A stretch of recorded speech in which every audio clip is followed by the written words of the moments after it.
I know that you've been waiting for your loan servicer to send you something, waiting for the right time to deal with your student loans. And I get it. Around 8 million student loan borrowers are waiting to figure out what's going to happen with their student loans. But waiting isn't neutral here. Waiting is what lets someone else decide for you. And right now, that someone else is a servicer who will happily default you to the most expensive plan available if you never respond. If you're on the safe plan or you've been sitting in that forbearance limbo for the last couple of years, not really knowing what's going on with your student loans, this video is for you. Because here's the part that stings. You did the steps. Maybe you watched my last video on how to pay down loans. You made your list. You picked a debt payoff strategy. You were finally making progress. And now the rules changed on you anyway. That is not your fault. But that is a sign that you need to do something. Today, I'm going to walk you through exactly what changed, what your actual deadline is, and what to do so you don't get defaulted into the most expensive option without you even realizing it. If you're new here, I'm Catherine. I'm a personal finance educator here at Sisters for Financial Independence, and I'm also the creator of the Secure First Money Method. Now, a few months ago, I put out a video walking you through 10 steps to pay off your student loans. Everything from knowing your student loans, to choosing a payoff strategy, to automating your payments. If you haven't watched that, I want you to go there. I'll link it up here because everything in it still holds up. This video is an update to one very specific piece of your repayment plan. Specifically, which repayment plan you're actually on, because that piece just got rebuilt. And if you don't make an active choice, the system is going to make one for you. Let's run through a quick recap. So last year, a piece of legislation called the One Big Beautiful Bill Act was passed, and part of what it did was restructure the federal student loan repayment. One of the plans it eliminated was SAVE, Saving on a Valuable Education, which had been tied up in court for a couple of years already. If you were on SAVE, you've likely been sitting in something called forbearance, since the courts blocked the plan. That means your payments were paused. But what a lot of people don't realize is that this pause was never neutral. It wasn't buying you time toward forgiveness. Those months on forbearance didn't count toward loan forgiveness. And as of August 1st, 2025, that's around a year ago from this video, loans in the SAFE plan began accruing interest again, quietly in the background. So if you've been on SAVE thinking you were in a holding pattern, I want to be direct with you. Your balance may have been growing since last year. Here's the part you need to actually act on. Starting this summer, loan servicers began sending official 90-day notices to SAVE borrowers in waves, continuing through the end of the year. Once your notice goes out, you have 90 days to choose a repayment plan. If you don't choose, if you let the notice sit in your inbox, the way we sometimes do, you get automatically defaulted into the standard repayment plan. And for a lot of borrowers, that means the highest possible payment of any option available to you. I know many of you are going to watch this and feel a wave of, I can't deal with one more thing right now. That feeling is totally real and it makes complete sense. This has been a whole entire confusing process. It's dragged on through court cases for years, and the government hasn't exactly made it simple to follow. That reaction isn't you being irresponsible, but the fix here doesn't require you to become a policy expert. It requires one decision made before your window closes. Remember what I said earlier? Waiting isn't neutral. So let's actually use this window instead of just sitting in it. Here's what you can do right now before your notice even shows up, regardless of which plan you eventually land on. Number one, get copies of everything. Log into your servicer account and download all of your loan documents, your promissory notes, and a full payment history. Do this now while it's easy to access, not later when you're trying to sort out a dispute. If you're pursuing PSLF, save your employment certifications too. Services change, systems get migrated, records get messy during a transition like this one. You want your own paper trail. 2, get proof of every payment you've made, especially during forbearance. If you've made voluntary payments while you're in that safe forbearance period, document them now.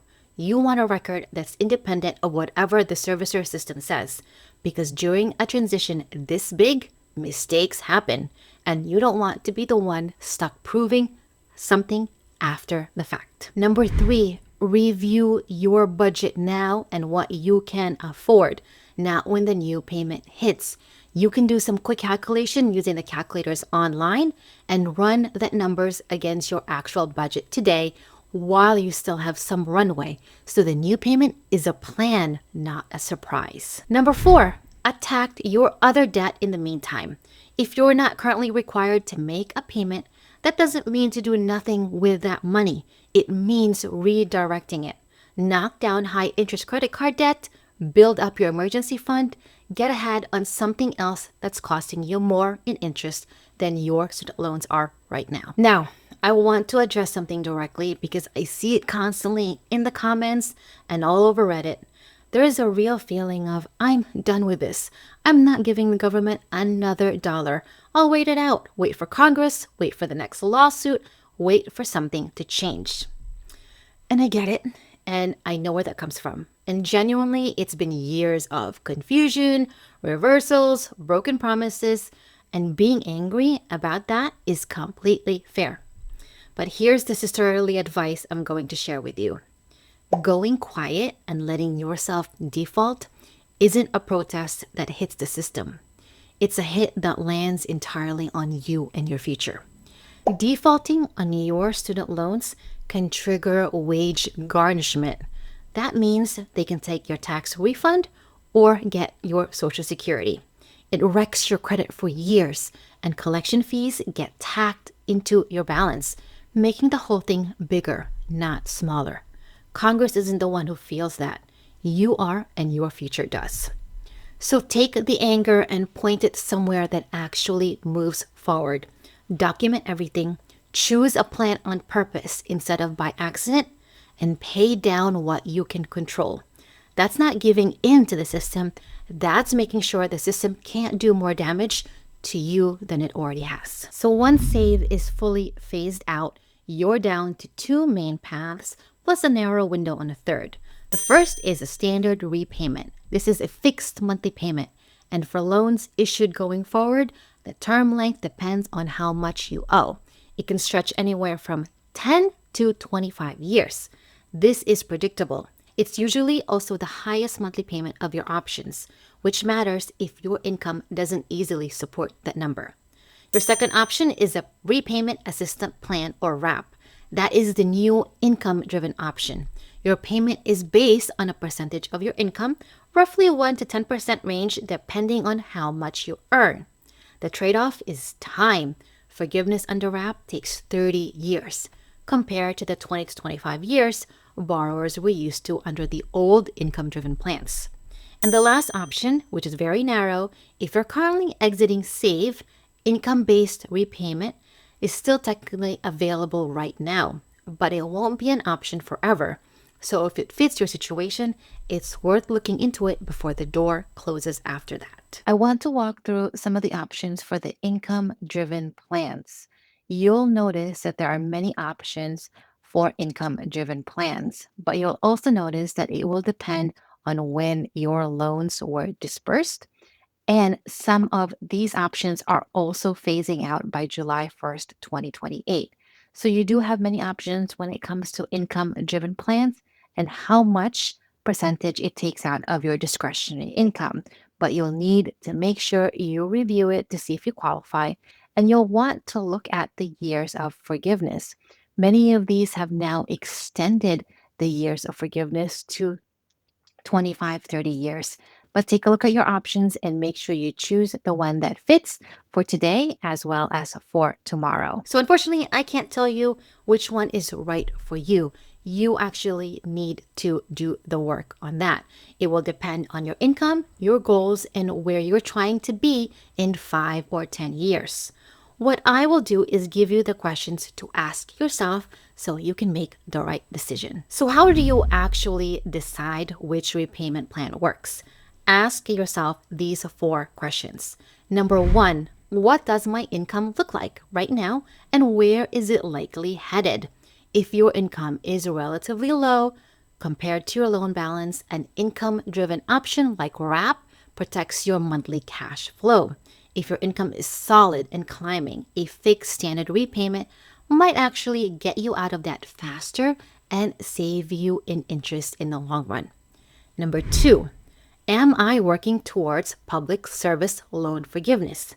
If you work for a nonprofit or government employer and you're counting on PSLF, which plan you land on matters enormously for whether your payments count toward that forgiveness clock. This is not a detail to guess on. Confirm your specific situation with your servicer. Talk to them until you get the right answer. Number 3, what's my actual timeline? 30 years is a long runway to be paying off loans.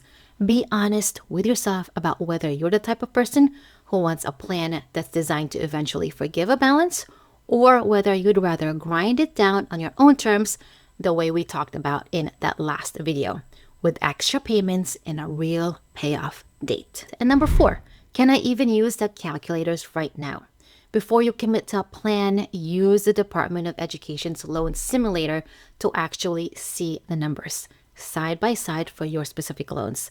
I'll link it below. Don't choose blind. Know the numbers ahead of time. Okay, real talk for a second, because I think I'd be doing you a disservice if I didn't say this part out loud. When you look at RAP and that 30-year forgiveness runway, I know it can be tempting to think, great, low payment, just let it ride. I'll deal with it eventually. And look, for some of you, based on where your income is right now, that might genuinely be the right call for this season. I'm not going to pretend it isn't, because sometimes that's a smart move. But I want you to think past this year. 30 years is a long time to carry something over your head. And here's what nobody tells you about that timeline. Life doesn't wait for your loans to be convenient. You might be single and unbothered right now, but 3 years, 5 years, 10 years from now, maybe there's a partner, maybe there's a kid, maybe there's aging parents you're helping to support. And suddenly, your money isn't just yours anymore. It's competing. A mortgage, childcare, saving for their college, so they don't end up exactly where you are right now. Every dollar you're still sending to a decades-old loan is a dollar that isn't available for the life you're actually trying to build. And here's my hot take on this, so stay with me. This isn't about sticking it to the man or trying to beat the government at some game with loan forgiveness. That is not what we're trying to do here. What we're doing is extricating ourselves from this system as fast as we responsibly can, so our money can go toward actually living our lives. Every year you shave off is a year your paycheck belongs to you instead of a loan servicer.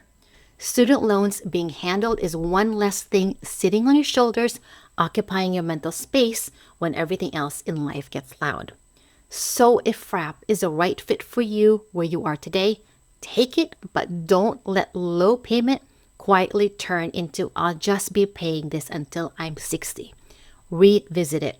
Throw extra at it when you can, and treat the 30-year timeline as a floor, not the finish line you're aiming for. Here's what I want you to walk away from this video. This isn't a reason to panic, and it's not a reason to feel behind. It's a reason to make one active decision instead of letting a default happen to you. Now, everything we talked about in part 1 of the student loan payoff strategy, knowing your loans, having a strategy, automating your payments, making extra payments strategically, none of that gets undone by this. What changes is the plan sitting underneath it. Update that one piece and the rest of your work still counts. This is a lot of what I mean when I talk about build breathing room into your money. Policy is going to keep moving, rules are going to keep changing, sometimes with barely any warning. You can't control that timeline. What you can control is having a foundation, steady enough that a change like this is an adjustment, not a crisis. If this helped you, I want you to give it a thumbs up and share it with anyone you know who's still sitting on that save forbearance, not sure what to do next. And if you haven't watched part 1 of the student loan payoff strategy, that's your next stop. I'll link that right here. And you might also want to think about refinancing. You do lose out on federal protections, but you might be able to pay down your loans faster with a cheaper rate. I want you to check out that video here. Thank you so much for tuning in, and I will see you next time. Bye!